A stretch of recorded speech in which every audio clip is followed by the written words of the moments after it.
안녕하세요. 저는 남양주에서 노후 준비하고 있는 장순영이라고 합니다. 제가 이제 이른을 바라보고 있는데요. 이 나이면요. 세상에 놀랄 일도 없다고들 하죠. 근데 참, 사람 일은 끝까지 살아봐야 알아요.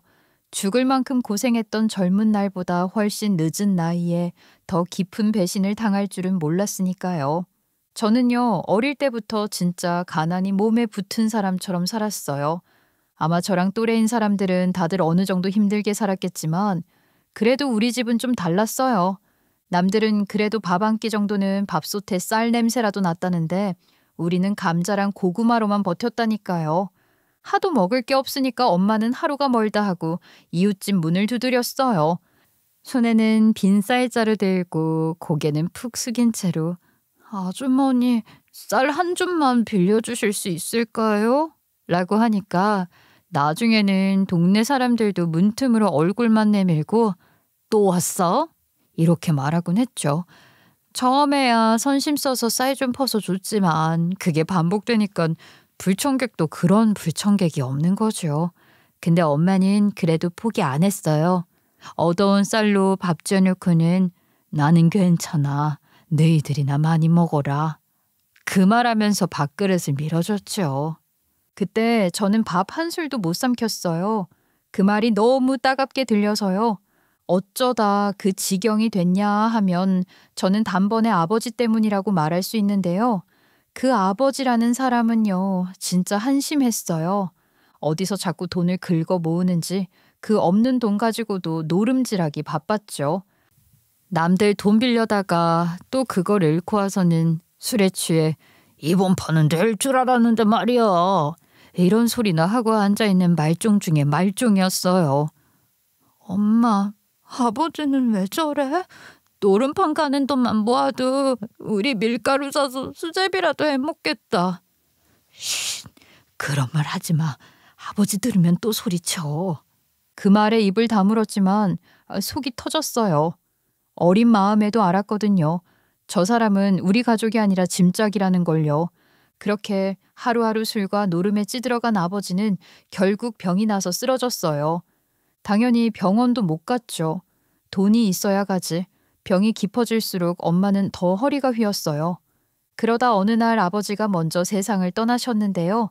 저는 차라리 엄마가 더 고생 안 해서 다행이다 생각했네요. 그때 제 나이가 몇 살이었나? 아무튼 지금 생각하면 그 어린 나이에 그런 생각을 했다는 것 자체가 안타깝네요. 엄마는 그날 이후로 진짜 기계처럼 살았어요. 새벽에 나가서 밤에 들어오고 남의 집 청소며 설거지며 빨래며 닥치는 대로 다 했어요. 그래도 전보단 나았죠.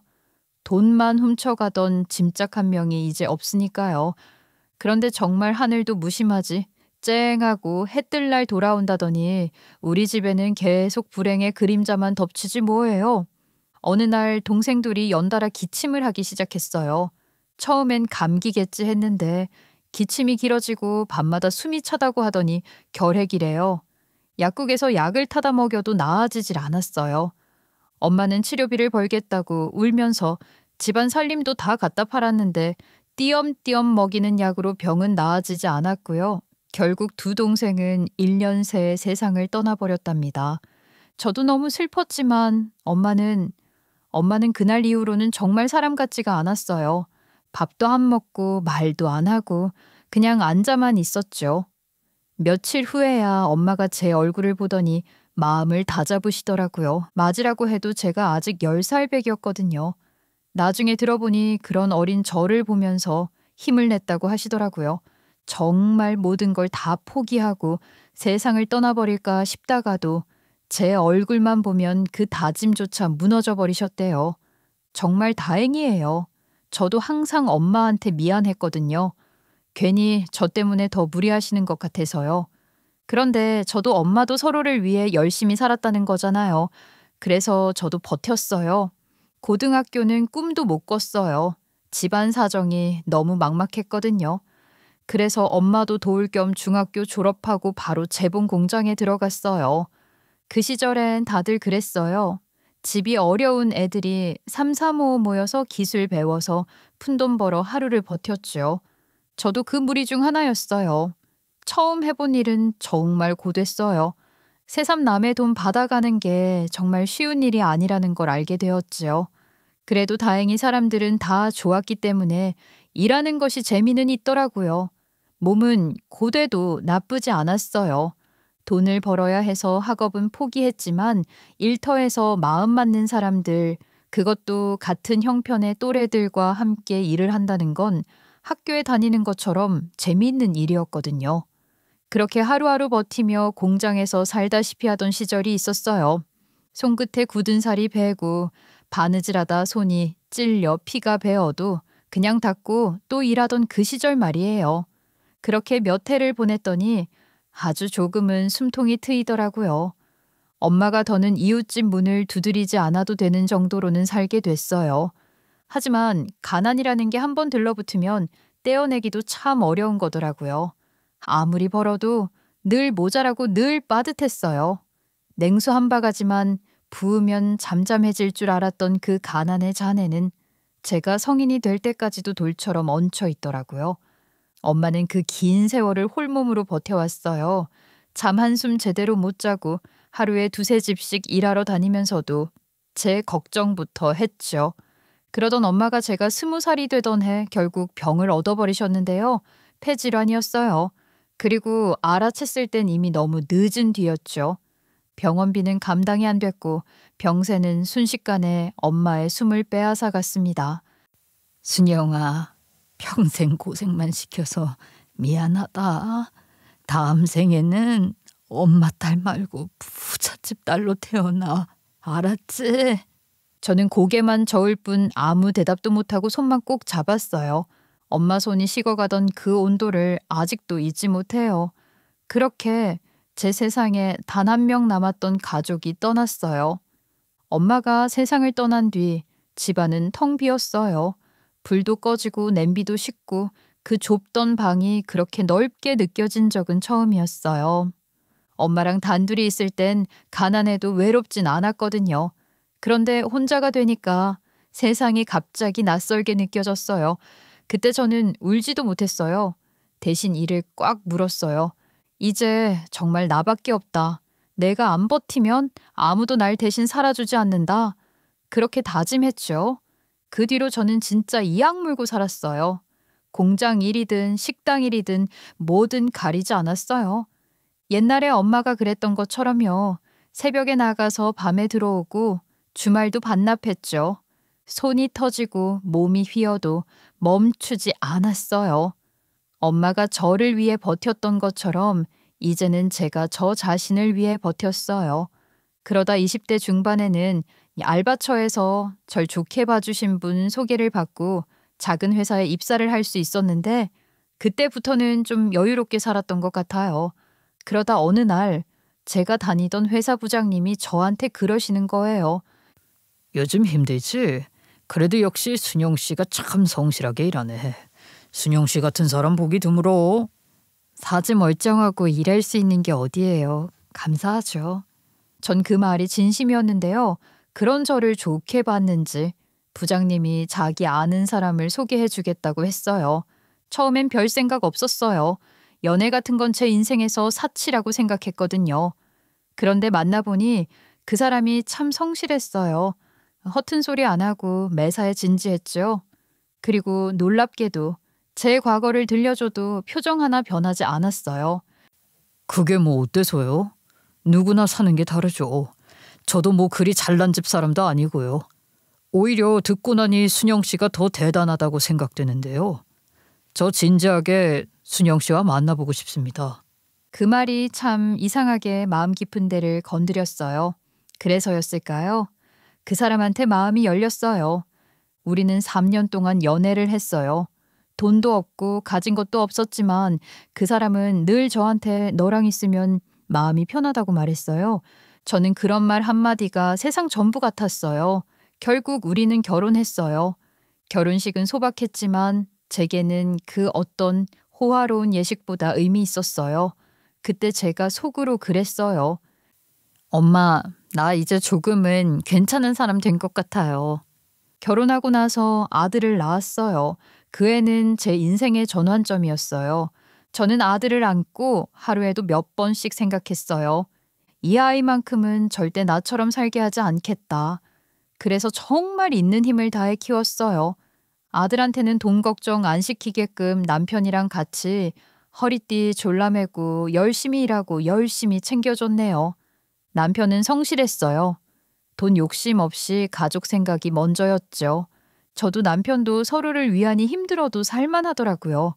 아들은 정말 다행히 바르고 총명하게 자랐어요. 공부도 잘하고 성격도 반듯했죠. 학교 다닐 땐 상장 모으는 게 취미처럼 될 정도였어요.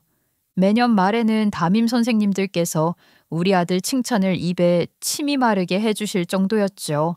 제가 어린 시절 꿈꿔왔던 행복하고 평화로운 가정을 마침내 이룰 수 있었다는 게 매일 얼마나 행복했는지 몰라요. 하지만 아들을 너무 곱게만 키우진 않았어요. 성적도 성적이지만 사람은 배운 것보다 바르게 된 게 중요하다고 생각했거든요. 자칫 우리 아빠 같은 인간이 될까 봐요. 그래서 예의나 책임감 같은 건 특히 엄격하게 가르쳤어요. 한 번은 아들이 학교에서 친구랑 말다툼을 했다고 하더라고요. 자기는 잘못이 없다고 하길래 물었죠. 그 친구가 기분 나빴다고 했다면서. 그러면 이유가 뭐가 됐든 네 말이 너무 세게 들렸던 거야. 그런 건 사과해야 돼. 제가 잘못한 건 아닌데요. 그 친구도 그렇게 생각한다면서. 잘못이라는 게 꼭 틀린 걸 말하는 게 아니야. 상대가 상처받았으면 그게 잘못인 거야. 제일이가 먼저 사과하면 그 친구도 미안하다고 할걸. 만약 그 친구가 사과 안 하면 엄마한테 말해. 그 말을 하자 아들이 한참을 가만히 서 있더니 고개를 끄덕였어요. 그럼 내일 사과할게요. 그러더니 다음날 집에 와서는 웃으면서 그 친구랑 화해했다고 하더라고요. 그 순간 제 교육이 틀리지 않았구나 싶기도 하고 괜히 나쁜 애들이랑 어울려 다니며 질 안 좋은 곳으로 빠질 일은 없겠구나 싶어서 참 안심이 되더라고요. 그러더니 중학교 들어가서는 전교회장까지 하는 거 있지요? 얼마나 자랑스럽던지. 공부만 하다 보니까 조금 애가 순진한 감은 있었지만 뭐 어때요? 건강하고 바르게만 커주면 되는 거지. 전 이렇게 우리 가족이 온전히 있어주는 것만으로도 그저 행복했어요. 그렇게 공부 열심히 하던 아들은 인서울대학에 들어가더니 졸업 후에도 좋은 회사 들어가서 평탄한 길 팍팍 밟아갔고요. 제 불행 유전자는 여기서 끊겼구나 확신할 수 있었답니다. 다만 한 가지 마음 한구석에 늘 걸리는 건 우리 아들이 너무 조용하고 내성적이라는 거예요. 사람은 좋은데 입이 너무 무거워요. 회사 일 얘기도 안 하고 친구 얘기도 없고 주말이면 혼자 책만 봐서 연애는 하고 사는지 너무 궁금한 거예요. 제가 괜히 슬쩍 물어보면 능구렁이처럼 넘어가더라고요. 제이라, 너는 요즘 친구들이랑 안 만나? 너 나이쯤 되면 주말마다 약속 있지 않아? 딱히요. 친구들도 회사 다니느라 바쁘고 저도 그냥 주말엔 쉬고 싶어요. 엄마는 나 집에 있는 거 귀찮아요? 아니, 엄마가 괜히 그러니. 그래도 인생이 일만 하는 게 전부는 아니잖아. 쉬는 거라면 할 말 없지만 그래도 새로운 인연도 만들어보고 그래야지. 엄마, 봐봐요. 엄마 A형이죠? 아버지 A형이죠? 그렇지. 갑자기 혈액형은 왜? 그런 두 분 사이에서 나온 저도 A형이잖아요. A형은 원래 성격이 소심하대요. 나 참 그렇게 말하는데 입이 쩍 벌어지더라고요. 요즘은 무슨 MBTI니 뭐니 하는데 저희 때는 그런 거 없고 그냥 혈액형으로 나눴잖아요. 그거 가지고 얘기하니까 제 탓하는 건가 싶어서 꿀밤 한 대 때리려다가 그 말투가 또 워낙 점잖으니 뭐라 하기도 그렇더라고요. 그래도 속으론 생각했어요. 이 성격으로 장가를 제대로 갈 수 있을까? 그렇다고 그걸 또 들쑤실 수도 없잖아요. 요즘 젊은 사람들은 부모가 이런 일에 끼는 걸 싫어한다더라고요. 그래서 그냥 입 다물었어요. 그래도 마음속에서는 자꾸 그 생각이 맴돌았어요. 우리 아들이 좋은 사람 만나서 결혼하면 얼마나 좋을까?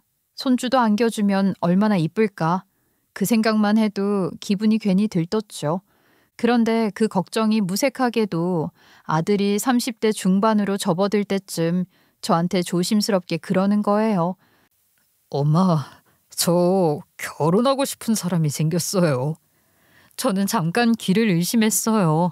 뭐, 진짜? 그랬죠. 그러자 아들이 어색하게 웃었어요. 조만간 집에 인사드리러 데려오고 싶은데 괜찮아요? 그럼 괜찮고 말고 그래야지. 도대체 어떤 아가씨야? 엄청 착하고 차분한 사람이에요. 근데 좀 조심스러워요. 저도 그 사람도 결혼 의사가 있는데도 그 사람이 망설이더라고요. 자기가 고아라서 두 분이 싫어하실까 봐. 그 말을 듣는 순간 제 가슴이 덜컥했어요. 고아? 그 한마디가 너무 낯익고 또 마음이 아팠어요. 세상에 어린 시절부터 부모님 없이 자란 거라니. 저는 그 얘기를 듣고 괜히 제 어린 시절이 떠올랐어요. 꺼림직하긴커녕 그애 얼마나 외로웠을까. 그 생각이 먼저 들었죠. 며칠 뒤 아들이 그 아가씨를 데리고 왔어요. 처음 보는 순간 저는 솔직히 좀 놀랐어요. 세상에 그렇게 단아한 사람이 있나 싶었거든요. 화장도 진하지 않고 말투도 조곤조곤했어요. 저는 원래 사람을 첫인상으로 판단 안 하려 하는데 그날은 예외였어요. 아이고, 세상에 이렇게 예쁜 아가씨가 우리 집에 오다니 반가워요. 처음 뵙겠습니다. 재희 씨한테 말씀 많이 들었어요.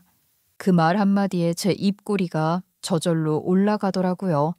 목소리도 얼마나 고운지 듣는 사람 기분이 다 풀어졌어요. 남편도 옆에서 눈치를 슬쩍 보더니 웃었죠. 그날 저녁엔 온 가족이 밥을 같이 먹었어요.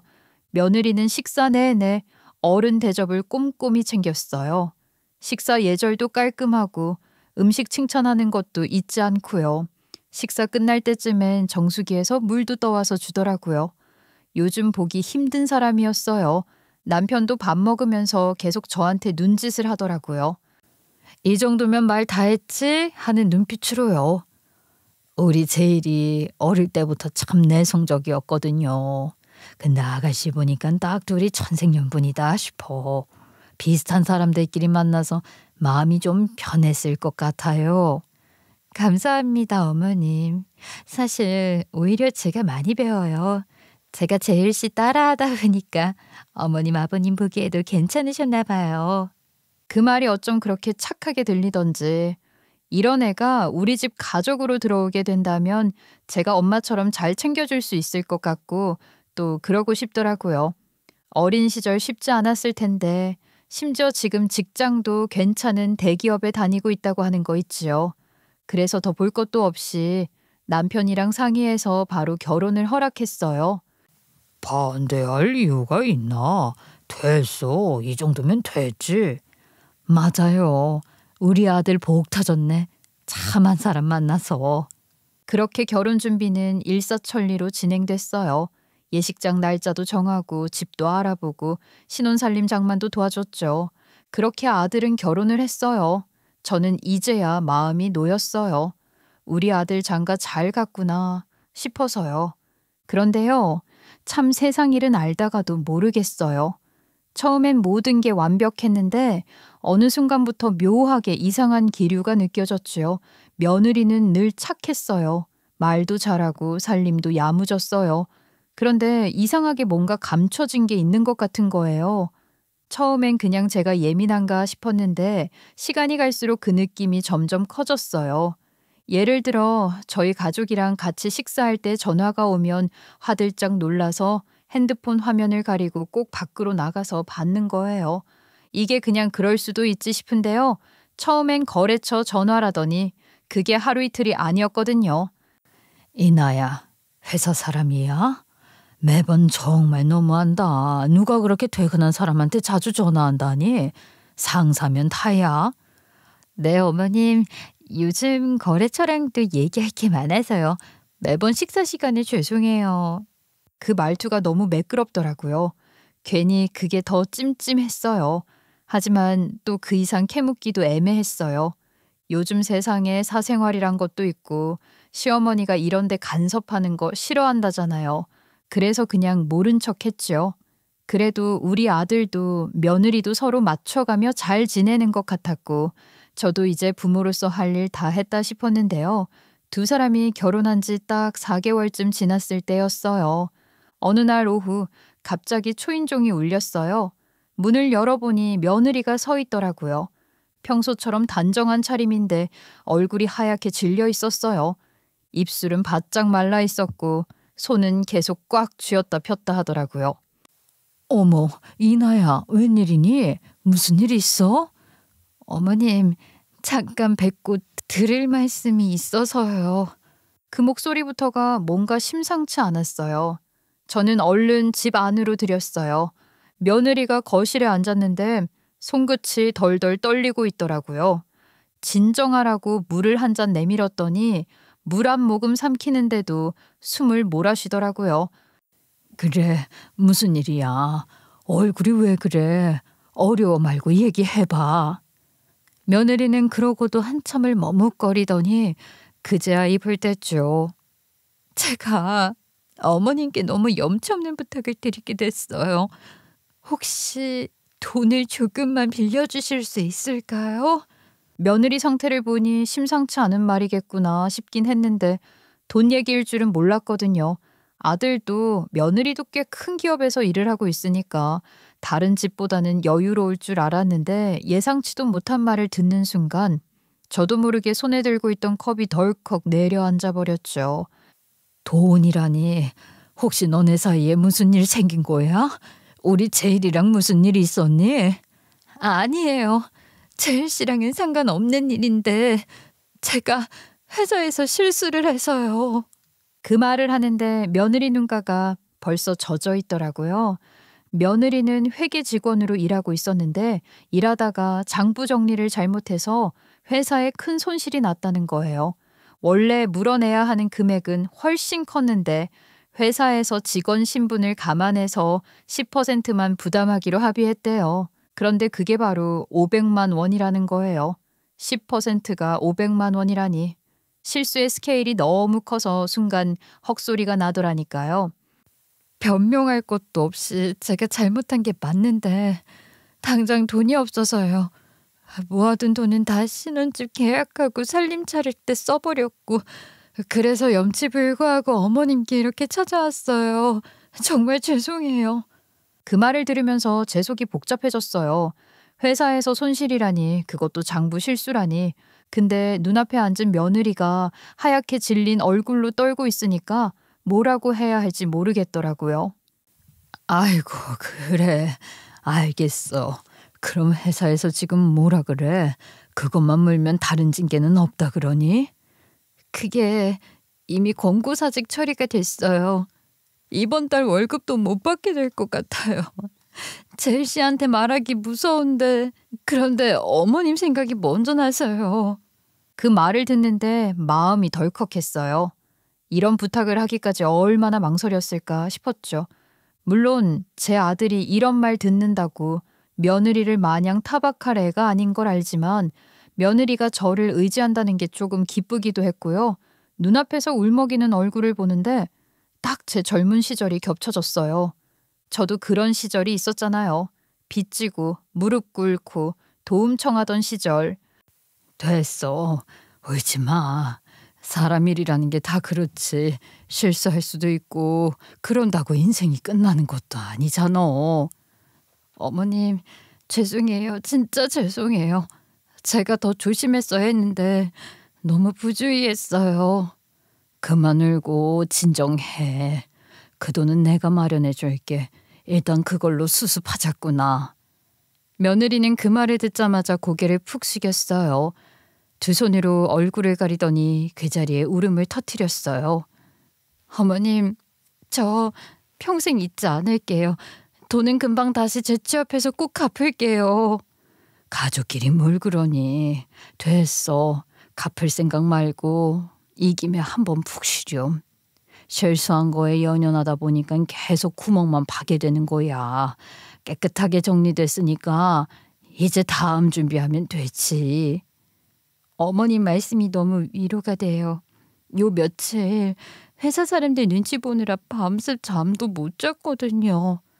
사람들 말은 잠깐이지. 다 지나가. 엄마는 이나 너가 실수 인정하고 반성하는 모습 보니까 오히려 더 믿음직스럽네. 이나 너가 그러고 싶으면 이 일은 우리 둘만의 비밀로 하자. 그리고 저는 방으로 들어가 통장을 꺼내고 망설이지 않고 바로 500만 원을 이체했습니다. 며느리는 연신 감사하다고 말을 하고는 올 때보다는 가벼운 마음으로 집으로 돌아갔어요. 저는 이 일로 며느리랑 좀 더 가까워진 기분이 들었죠. 실제로 며느리는 이 이후에 제게 더 살갑게 딸처럼 굴었답니다. 그 일이 있고 나서 시간이 훅 지나갔어요.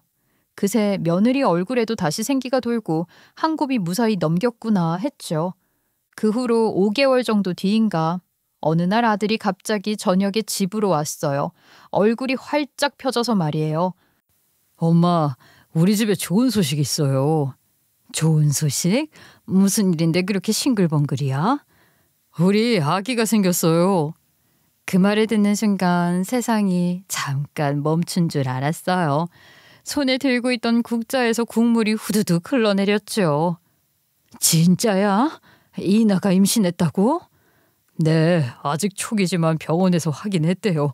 오늘 같이 갔다 왔어요. 세상에, 나 그게 얼마나 반가운 소식이야. 아이고, 우리 집에 드디어 아기가 오는구나.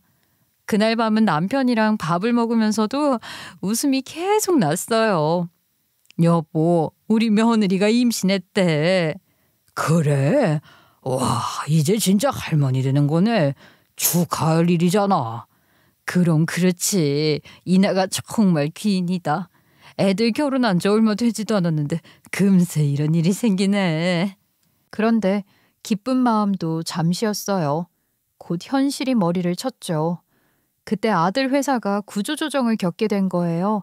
아들은 회사에 남긴 했지만 연봉이 삭감됐고 심지어 며느리는 회사 그만둔 지 얼마 안 됐잖아요. 한창 돈이 많이 들어갈 시기인데 수입이 줄어든 거예요. 그런데 어쩜 불행은 한꺼번에 온다고 전셋집 문제까지 터진 거예요. 엄마, 큰일이에요. 재계약하려고 했더니 집주인이 전세금을 올려달라네요. 근데 그게 너무 황당한 금액이라. 뭐라고? 요즘 집주인들도 너무하네. 돈을 갑자기 어디서 구하라고 이렇게 갑자기 말 안 되니? 얼마래? 얼마 올려달라든. 그런데 들은 금액이 정말 턱하니 주기도 좀 그런 액수더라고요. 하지만 하나뿐인 아들 며느리 갑자기 길바닥에 나앉게 냅둘 순 없는 노릇이니 그날 밤 남편이랑 머리를 맞대고 상의했어요. 그러다 결정을 내린 게 그래 차라리 합가를 하자 하는 거였죠. 사랑하는 아들과 며느리를 데리고 사는 건데 뭐가 그렇게 어려울 게 있겠느냐 하고 어찌 보면 좀 가볍게 생각했지요. 나도 그게 제일 낫다고 봐. 어차피 애들 냈던 전세금이 없어지는 것도 아니고 잠깐 우리랑 있으면서 재정비하는 정도로만 해도 괜찮지 않겠어? 그래도 애들이 이사가기 힘들고 행여나 이나가 불편해할 수도 있잖아. 일단 내가 한번 물어볼게. 그래서 다음 날에 아들과 며느리를 불러서 얘기했죠. 괜히 전세금 올려주지 말고 계약 종료하면 우리랑 같이 살자고요. 좀 외곽으로 가더라도 큰 집으로 새로 구하면 좋을 것 같다고 말했더니 아들 며느리가 예상보다 더 고마워하는 겁니다. 그리고 오히려 며느리가 이렇게 말하더라고요. 어머님, 진짜 괜찮으세요? 두 분이서 지내는 게 더 익숙하실 텐데 괜히 저희 도와주려고 하시다 불편하실까 봐. 무슨 소리야. 우리 소중한 아들 며느리가 지금 아기를 가졌는데 스트레스 받으면서 혼자 살림하는 게 더 문제지. 너희 여기 오면 내가 다 도와줄게. 감사해요, 어머님. 진짜 큰 도움 돼요. 사실 밤마다 걱정돼서 잠이 안 왔어요. 이제 걱정 그만하고 몸부터 챙겨. 아가가 제일 먼저 느끼는 게 엄마 마음이야. 괜히 걱정하면 아기도 불안해진다니까. 그날 며느리가 웃었어요. 그 웃음이 참 순하고 고마워 보였죠. 아들도 저랑 남편한테 진짜 많이 고마워했고요. 그렇게 저는 내 식구, 그리고 곧 찾아올 손주 한 명이 함께 살 집을 알아보기 시작했어요.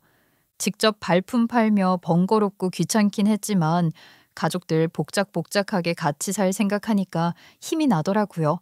그리고 어쨌든 아들 며느리도 같이 살 집이니까 며느리에게 컨디션 괜찮을 때 같이 보러 다니자고 권했는데요.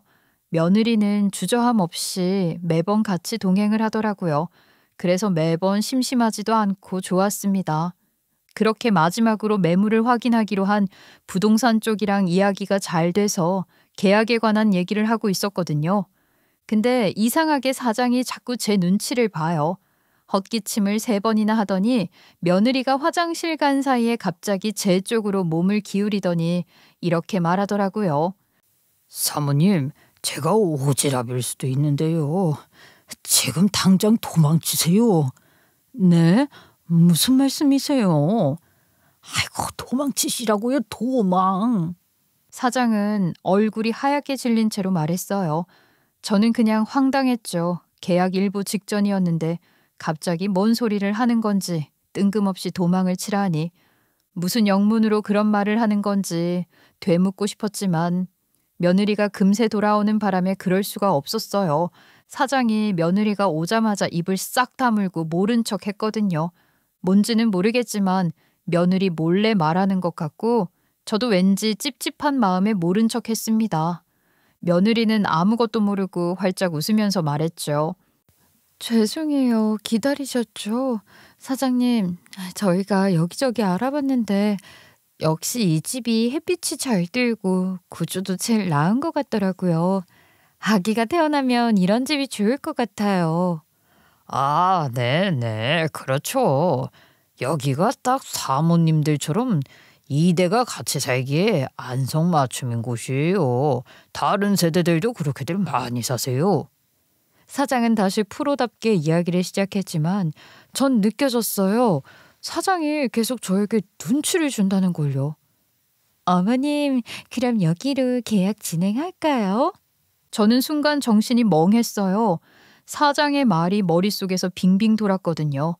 왠지 지금 이대로 얼렁뚱땅 계약을 진행했다가 계속 찝찝함이 남을 것 같았죠. 결국 그날 계약은 못했어요. 괜히 역시 다른 집도 더 보고 싶다고 핑계를 댔죠. 집으로 돌아오는데 마음이 도무지 편치 않았어요.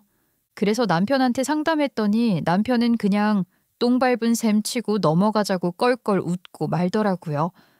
집주인이 뭐 돈 올리고 싶다거나 그런 말 했던 건 아니야. 돌려보내고 시세 조정하려고 그런 말 한 것 같은데. 그런가? 내가 보기엔 무슨 느낌이랄까?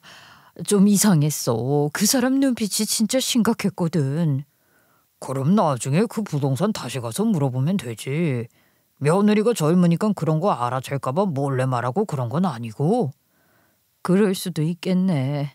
내일 한번 다시 쓱 가서 확인해보고 올게. 그날 밤 잠자리에 누워도 그 말이 계속 맴돌았어요. 남편의 말도 일리가 있었지만 이상하게 뭔가 마음 한켠이 엄청나게 찜찜했거든요. 사람이 촉이라는 게 있잖아요. 솔직히 부동산 중개업자가 그렇게까지 하면서 전세금을 올릴 필요도 없고 그냥 전세금 올랐다 하면 되지 도망치라고 굳이 수상하게 얘기할 필요는 없었으니까요.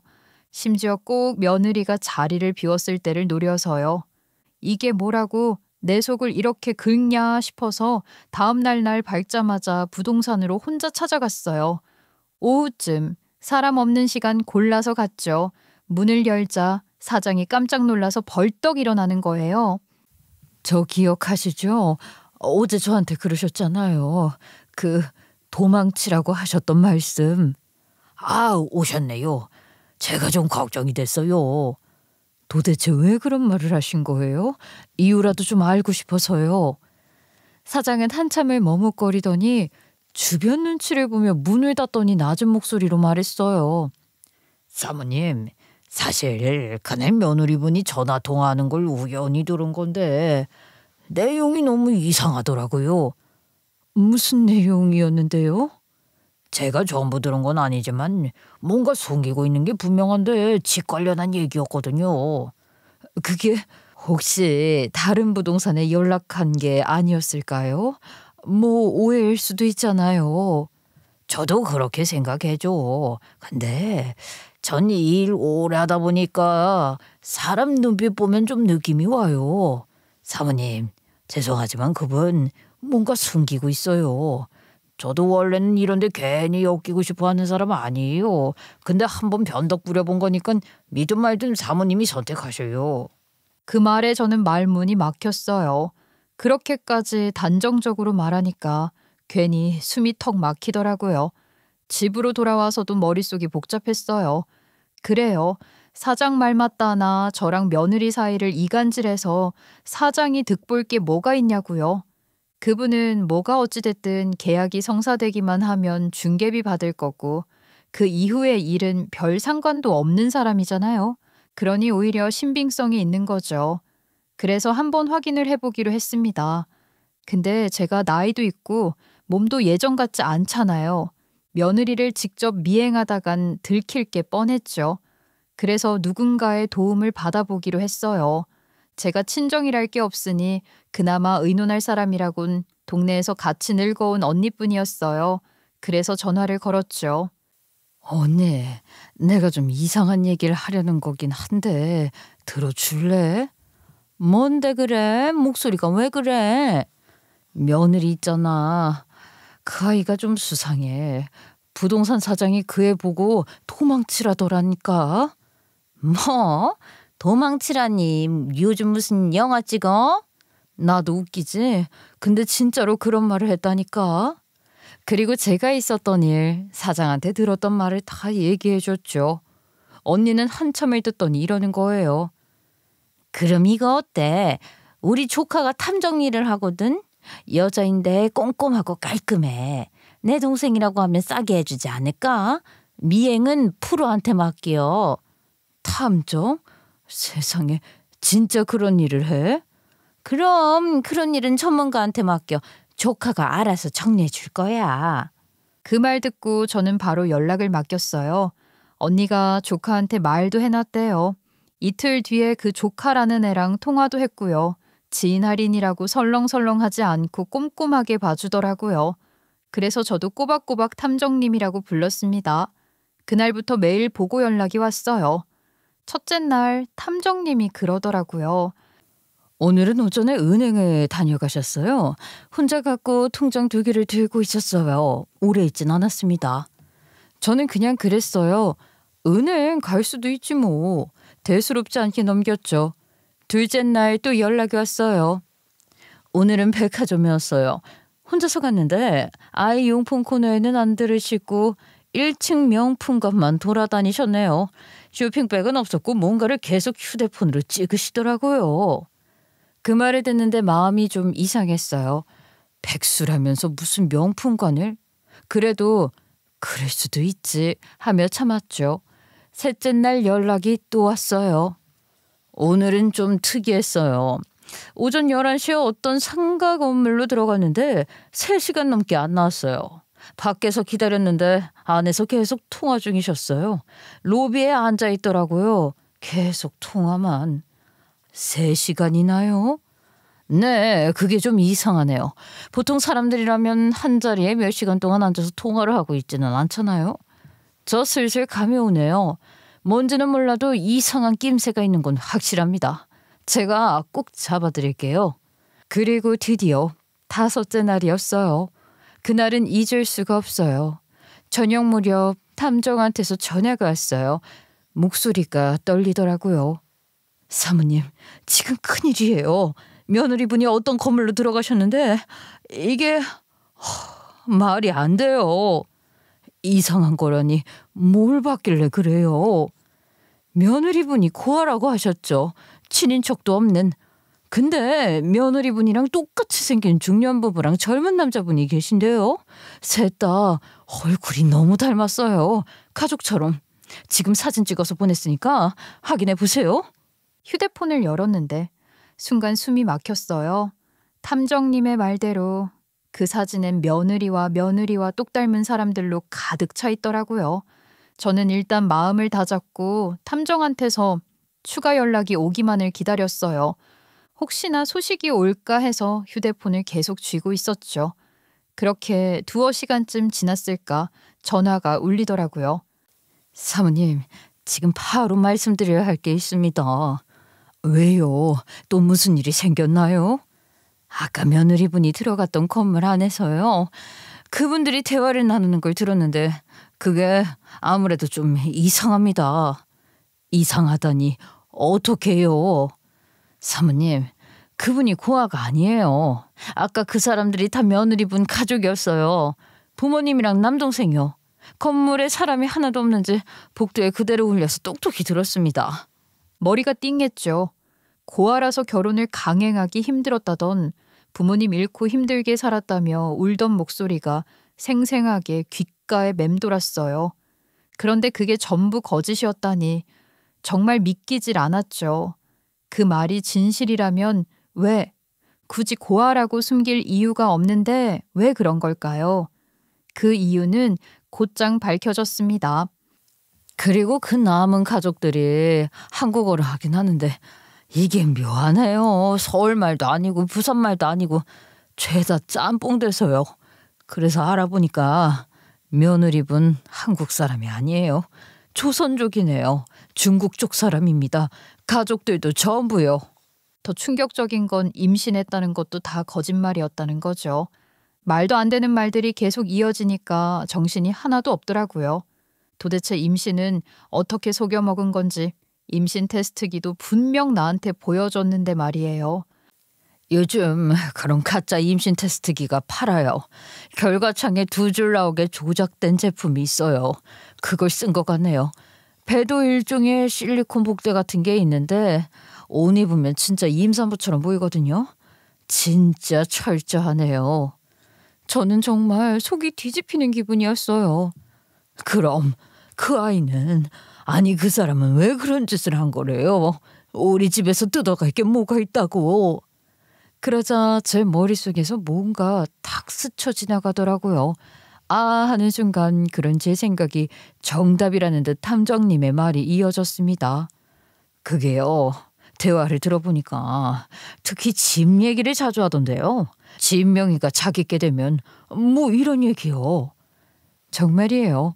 저랑 며느리가 한창 부동산 보러 다니던데 웃으면서 제게 슬쩍 물었던 적이 있었어요. 너 몸도 슬슬 무거울 텐데 내가 자꾸 끌고 다니는 건 아닌지 몰라. 이나 너 힘들면 힘들다고 꼭 말해.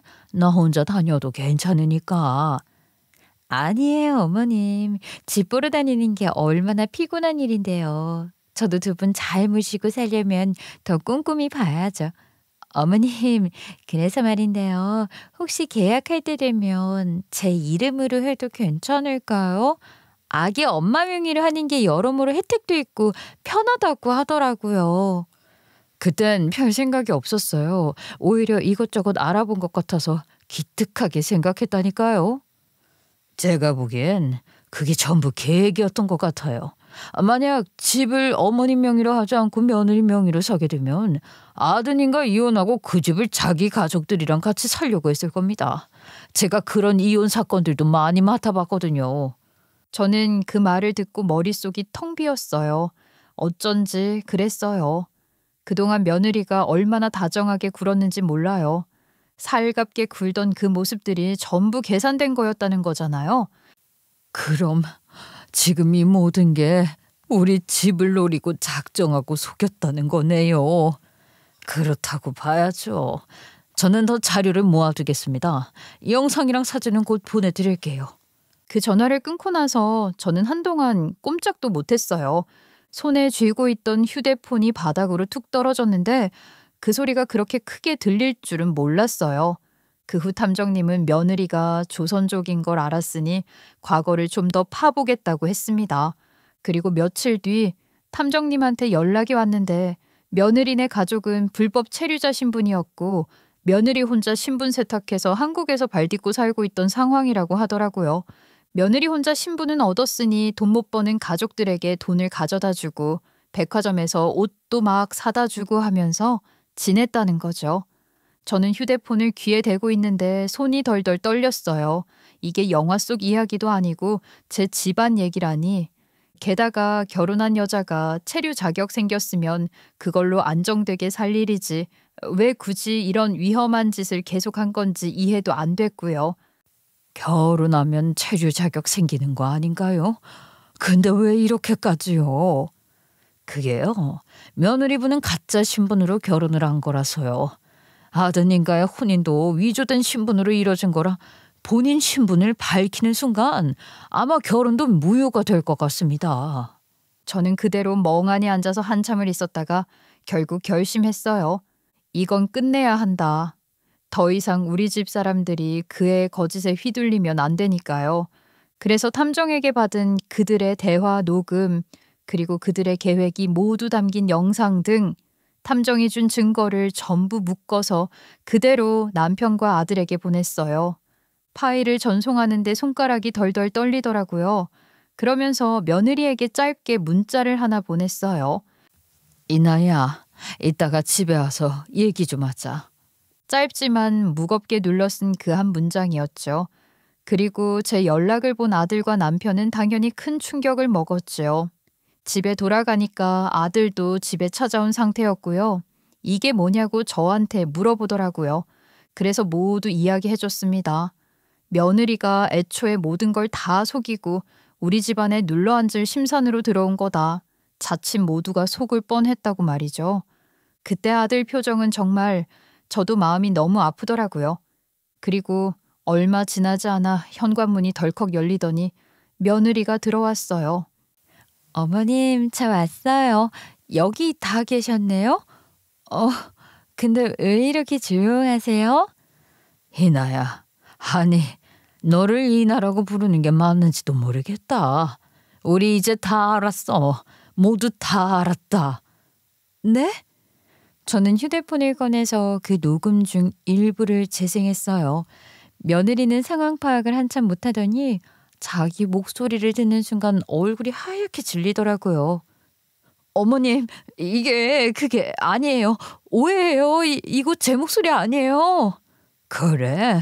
그럼 이 영상 속 사람도 너가 아니라고 할 거냐? 제가 탐정이 촬영한 영상을 보여주니까 며느리는 그제서야 우리 식구들 앞에 무릎을 철퍽하고 꿇더라고요. 그리고는 엉엉 울었습니다. 잘못했다고. 처음부터 그럴 생각은 없었는데 자기가 너무 큰 일을 벌이려고 했던 것 같다고, 미안하다고, 잘못했다고 한 번만 눈 감아달라고 말이죠. 저는 그 모습을 보고도 마음이 흔들리지 않았어요. 그동안 너무 많이 속았거든요. 만약 부동산 사장님이 그 이야기를 해주지 않았더라면 저는 평생 며느리가 이런 사람인지도 몰랐을 테고 눈 뜨고 코 매일 수도 있었던 상황이었던 거잖아요. 당연히 처음엔 저도 믿기 싫었어요. 믿기지도 않았고요. 정이란 게 참 무섭잖아요. 그렇게 딸처럼 여겼던 사람을 한순간에 경찰서로 보내야 한다니. 하지만 전 이 사실을 전부 증거로 정리해서 출입국관리사무소와 경찰에 제출했고 며칠 뒤 출입국관리소에서 연락이 왔어요. 체포영장이 발부됐다는 얘기였죠. 며느리는 결국 체포됐고 경찰 조사 과정에서 모든 게 드러났습니다. 그쪽 나라에는 이런 일을 봐주는 브로커가 있는데 신분을 완벽하게 세탁을 해서 정상적으로 머무르는 것처럼 보였을 뿐 며느리도 엄연한 불법 체류자였다는 거예요. 며느리는 중국 국적의 브로커에게 거액을 주고 위조된 신분증과 주민등록번호를 산 거였다네요. 한국인 여성 이름으로 위장 신분을 만들어 대기업 계약직으로 입사하고 신분이 완전히 정상 시민처럼 보이게 만든 거였죠. 탐정님이 말했던 것처럼 혼인 신고할 때도 그 위조된 신분으로 서류를 제출했어서 결혼 자체가 무효로 판정됐다네요. 그러니 체류 자격도 갖춰지지 않았고요. 다른 나라 언어를 원어민처럼 구사하면서 대기업에 입사할 정도의 능력이 있는데 어쩌다 이를 이렇게 만들게 된 걸까요? 그건 아마 그 여자가 부모님 대신 가장의 역할을 하고 있었어서 그랬을지도 모르겠어요. 그런 상황에 놓인 사람이 얼마나 절박하고 시야가 좁아지는지 저도 잘 알고 있으니까요. 그걸 생각하면 참 안타깝더라고요. 하지만 아들의 인생과 우리 가족의 삶이 통째로 휘둘릴 뻔했던 일이고 행여나 돌이킬 수 없게 되기 전에 되돌려 놓아야 한다고 생각했습니다. 그래서 저는 당연히 며느리와 그 가족들을 신고할 수밖에 없었던 거고요. 힘든 일인 걸 알기에 악역은, 나쁜 일은 다 제가 하기로 마음 먹었거든요. 며느리가 끌려가고 나서도 마음이 전혀 놓이지 않았어요. 집이 조용했는데 그게 또 이상하게 더 무겁게 느껴지더라고요. 아들은 방에 틀어박혀 말이 없었고 남편은 담배만 피워댔어요. 창문 틈새로 바람이 새어 들어오는데 그 소리가 꼭 누가 울고 있는 것처럼 들렸어요. 그렇게 하룻밤이 지났죠. 그리고 다음 날 오후 출입국 조사관에게 전화가 왔습니다. 신고자분 맞으시죠? 피의자가 마지막으로 가족을 만나고 싶어 합니다. 면회 오시겠습니까? 저는 쉽게 결정을 못 내리겠더라고요. 안 보는 게 마음 편할 거라는데 마지막으로 눈으로는 확인해야겠다는 생각이 들더라고요. 안 보면 더 찝찝할 것 같았어요. 네, 가겠습니다. 그렇게 남편이랑 아들을 데리고 조사실로 갔어요. 차 안에서 아무 말도 없었어요. 유리창에 비친 아들 얼굴은 돌처럼 굳어 있었고 남편은 한숨만 쉬었죠. 면회실 문을 열자 안쪽에 며느리가 앉아 있었어요. 수의 차림에 얼굴이 창백했어요. 눈 밑은 퀭하고 입술은 색이 다 빠져 있었어요. 그래도 제 눈엔 여전히 그 익숙한 모습이 남아 있었어요. 사람 마음이 참, 그게 더 괴롭더라고요. 우리가 들어서자 며느리가 벌떡 일어났어요. 어머님, 죄송합니다. 정말 죄송해요. 그 말에 제 입술이 굳었어요. 눈앞에서 그 애가 울면서 두 손을 모으는데 이상하게 생각보다 더 아무 감정도 안 들더라고요. 저 너무 힘들었어요. 처음엔 그냥 살고 싶었어요. 가짜 신분이라도 괜찮다고 생각했어요. 한국에서 새로 살면 달라질 줄 알았어요. 근데 욕심이 점점 커졌어요. 죄송해요. 정말 죄송해요. 말끝마다 숨이 끊기듯 울먹였고 저는 그 말을 들으면서도 가만히 있었어요. 그 얼굴에 묘한 연민이랑 혐오가 동시에 느껴졌거든요. 옆에 있던 아들은 그때까지 단 한마디도 하지 않았어요. 의자 끝에 앉은 채 두 손을 무릎 위에 올려놨는데 손가락이 하얗게 굳어 있더라고요. 그걸 본 며느리가 울면서 의자에서 일어나더니 무릎을 꿇으려 했지만 눈치 빠른 조사관님이 며느리를 제지하더라고요. 그때 저는 처음으로 며느리의 뒤편을 봤어요. 그 뒤쪽 투명 유리 너머에 중년 부부 한 쌍과 젊은 남자가 서 있었어요. 머리카락은 흐트러져 있었고 그들의 얼굴은 이미 체념한 사람들 같았어요. 그들이 누구인지 굳이 묻지 않아도 알겠더라고요. 며느리의 부모와 남동생이요. 며느리의 어머니가 고개를 숙인 채 떨리는 목소리로 말했어요. 한국에서 이렇게까지 잘해줄 줄 몰랐습니다. 죄송합니다. 우리는 그냥 살고 싶었을 뿐이에요. 딸에게까지 피해를 주고 말았네요. 한 번만 용서해 주시면 안 될까요? 우린 그냥 먹고 살고 싶었던 거요. 딸이 잘못한 건 알아요. 그래도 저희도 인간답게 살고 싶었다고요. 저희는 아무 말도 하지 않았는데 며느리랑 며느리의 가족은 그런 저희에게 더 진상으로 매달리더라고요. 결국 그 사람들은 조사관에게 이끌려 나갔고 저랑 남편, 아들은 씁쓸함만 맛본 채 다시 집으로 돌아와야 했습니다. 결국 그 사람들은 사기 결혼, 신분 세탁, 불법 체류 3가지 혐의가 모두 인정됐다고 하더라고요. 그렇게 강제 추방 조치가 내려졌대요. 아들은 그때 이미 변호사를 선임한 상태였어요. 며느리가 추방된 지 2달쯤 됐을 때였나 법원에 결혼무효 소송을 정식으로 냈거든요. 그 과정이 얼마나 복잡한지 몰라요. 당연히 며느리와 이혼을 하는 건 기정사실이었지만 재산 분할이고 뭐고 아무것도 해주지 않고 맨몸으로 쫓아낼 수 있었죠. 아들은 이혼을 하고 나서 한동안 의기소침해 있었어요. 말수도 줄고 식사할 때마다 숟가락질만 하다가 말없이 내려놓기 일쑤였죠. 저는 그런 아들이 안쓰러워서 일부러 아무 말도 하지 않았어요. 괜히 위로랍시고 말 건네면 그게 또 더 큰 상처가 되잖아요. 그 대신 아침마다 조용히 밥상을 차려놓고 아들이 문을 열 때까지 기다렸어요. 하루는 그렇게 말하더라고요. 엄마, 이제 진짜 혼자라는 게 실감나요. 저는 그 말을 듣고도 대답을 못했어요. 그냥 밥그릇을 밀어주면서 고개만 끄덕였죠. 그래도 다행히 시간이 흐르니까 조금씩 나아지더라고요. 사람이 무너질 때는 순식간인데 일어서는 건 늘 조금씩이잖아요. 아들은 다행히 생각보다 빨리 이혼의 우울에서 벗어났어요. 다시 회사에 복귀하고 묵묵하게 자기 일에 집중했어요. 주말이면 등산도 가고 친구들이랑도 만나고요. 그렇게 삶의 리듬을 되찾으면서 우리 집도 다시 예전의 평화를 되찾을 수 있었죠. 그리고 그 후 아들은 다시 좋은 인연 만나 결혼했는데요. 지금 며느리도 우리 아들이 그런 혼인 무효를 겪었다는 것도 알고 있어요. 사실 말을 해야 한다는 건 알지만 괜히 긁어부스럼일 수도 있잖아요. 기록에도 안 남은 결혼이었으니까요. 그래서 그 얘기를 꺼내기 전까지 우리 가족은 며칠을 상의했죠. 굳이 말해야 할까? 법적으로 기록에도 안 남는데. 그래도 숨기는 건 싫어. 사람이 진심이면 과거도 정직하게 보여줘야지. 나중에 알게 되면 얼마나 배신감이 들겠어. 우리도 그 마음 알잖아. 아들도 조용히 고개를 끄덕이더라고요. 저도 아버지처럼 생각했었는데 그래도 말해야겠죠. 저도 그 사람한테는 정직하고 싶고요. 그리고 그 사람이라면 오히려 제 이야기를 듣고도 이해해 줄 것 같아요. 그래서 말했어요. 결혼 전에 조심스럽게. 며느리는 잠시 조용히 듣더니 미소를 지었어요. 솔직히 당황스럽긴 하네요. 사실 재일 씨 같은 사람이 아직 결혼을 못했다는 게 이해가 안 됐거든요. 역시 그랬구나.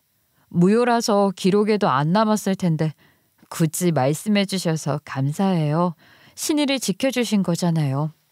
힘든 결정이셨을 텐데 저 믿어주셔서 오히려 감사하네요. 그 말이 어찌나 또렷하게 박히던지요. 그런 며느리에게 우리 부부도 더 잘해줬고요. 그로부터 세월이 훌쩍 흘러서 지금은 손주가 초등학교도 졸업했네요. 그렇게 긴 시간의 소용돌이가 지나가고 나니 이제는 정말 평온해요.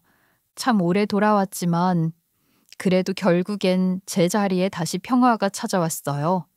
그리고 그 평화가 얼마나 고마운 건지 이제야 알겠어요. 삶이란 게 참 그렇더라고요. 아무리 큰 상처가 있어도 끝내 이렇게 따뜻한 하루로 돌아오게 되어 있더라고요.